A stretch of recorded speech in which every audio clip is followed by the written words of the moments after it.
Hello again, crew. Today we're going to read The Goose Girl. There once was an old queen who had a very beautiful daughter. The time came when the maiden was to go to a distant country to be married. The old queen packed up everything suitable to a royal outfit. She also sent a waiting woman with her. When the hour of departure came, they bade each other a sorrowful farewell and set out for the bridegroom's country. When they had ridden for a time, the princess became very thirsty, and said to the waiting woman, "Go down and fetch me some water in my cup from the stream. I must have something to drink." "If you are thirsty," said the waiting woman, "dismount yourself, lie down by the water and drink. I don't choose to be your servant." Being very thirsty, the princess dismounted and knelt by the flowing water. Now, when she was about to mount her horse again, the waiting woman said, "By rights your horse belongs to me. This jade will do for you." The poor little princess was obliged to give way. Then the waiting woman, in a harsh voice, ordered her to take off her royal robes and to put on her own mean garments. Finally, she forced her to swear that she would not tell a person at the court what had taken place.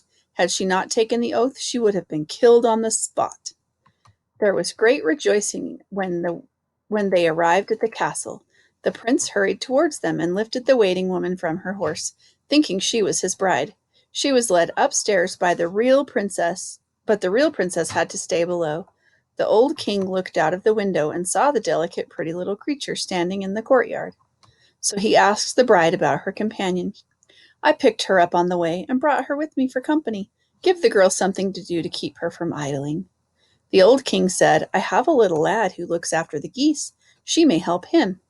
The boy was called Little Conrad, and the real bride was sent with him to look after the geese. When they reached the meadow, the princess sat down on the grass and let down her hair. And when Conrad saw it, he was so delighted that he wanted to pluck some out. But she said, "Blow, blow, little breeze, and Conrad's hat seize. Let him join in the chase while away it is whirled, till my tresses are curled and I rest in my place." Then a strong wind sprang up, which blew away Conrad's hat right over the fields, and he had to run after it. When he came back, her hair was all put up again.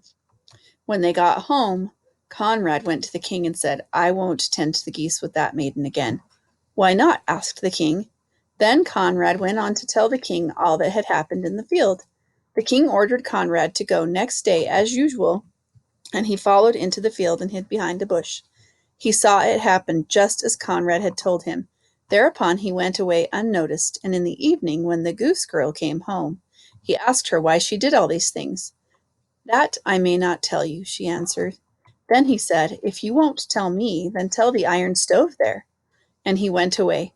She crept up to the stove and unburdened her heart to it. The king stood outside by the pipes of the stove and heard all she said. Then he came back and caused royal robes to be put upon her, and her beauty was a marvel. Then he called his son and told him that he had a false bride, but that the true bride was here. The prince was charmed with her beauty, and a great banquet was prepared.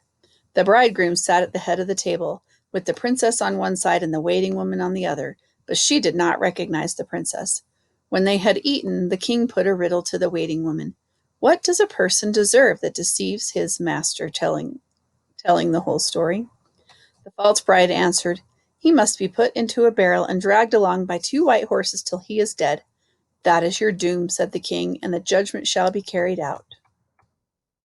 When the sentence was fulfilled, the young prince married his true bride, and they lived together in peace and happiness.